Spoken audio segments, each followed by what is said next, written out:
couple tips on vacuum sealing fillets, long-term storage, and I'll tell you what, if you do it right, 6 to 12 months. Seriously, you can pull a bag of these fish out of the freezer in 8-9 months from now, thaw it out properly, and I'll tell you what, it's gonna be absolutely delicious. So as you can see, I literally vacuum seal almost all of my fillets with the skin on. I don't skin the fish until I thaw it out in preparation of preparing it, obviously, to eat it. But for long term, I literally just I fillet it real well, debone the fish, you know, the rib cage, I get that out of there, any excessive fins or anything like that. And just have a nice clean fillet. You can see I'm laying them all in the same orientation, not on top of each other. I'm trying to avoid that. Just one flat layer is gonna be ideal. Also important to remember, I don't rinse my fish with fresh water. I try and avoid any freshwater contact, again, until I thaw the fish, and I'll skin them, and then I'll rinse them and prepare to of course, cook them.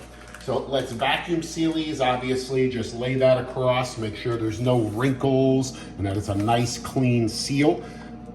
Close that door right there, start. And keep in mind, this is a Weston vacuum sealer. I bought it about 12, 14 years ago. It's, you know, middle of the road, but does a fantastic job. Far, far greater than those, you know, cheesy food saver products. And then once I've got all of that air out, then I'll go ahead and seal the bag. Okay, and again, you get a much nicer dry seal when those fillets are dry. And that's what I'm looking for, right there. I mean, these are just beautiful bags here. Now, in addition to fillets, if I want to freeze whole fish, you know, I want to freeze a couple of whole vermilion snappers that I want to grill and stuff them, maybe with some crab meat stuffing. So I'll scale them real well, I'll gut them, take the gills out, rinse, of course. You know, in this scenario, I am going to rinse this out because I don't want all of those guts. I don't want those intestines frozen. And then real neatly, put that right in the bag one at a time. Same thing. I seal.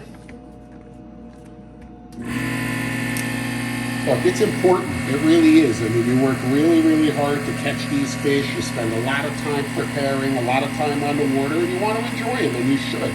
You should enjoy our natural resources. Don't be wasteful, and this is the best way to do it.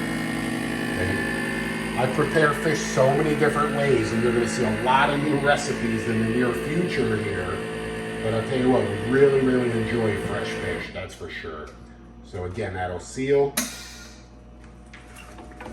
All right, and even larger fillets. Look, here's a giant mutton. We caught on the reef, fillet this guy up. Now here's a different scenario. I'm actually giving this fillet away as a gift to a friend who recently gave us some lobsters. So I did skin it, okay? I did clean it up just a little bit more. I didn't rinse it excessively. There's still even some scales on there. I'm okay with that. I'm gonna tell them that, it's okay. Again, you know, I wanna make sure that I maintain that fillet as best as I possibly can. And we'll vacuum seal this guy. There we go.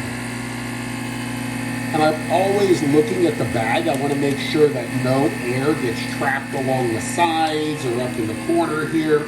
So I'm making sure it's nice and flat.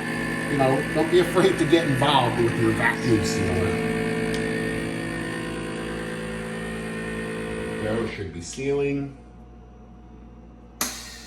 Boom, there it is. Now, of course, you can label the bags if you'd like, you know, for long-term storage, but that's another benefit of the skin, right? I could open up the freezer and say, hey, baby, you want some mangrove snapper and vermilion snapper for dinner? Because that's what we're having.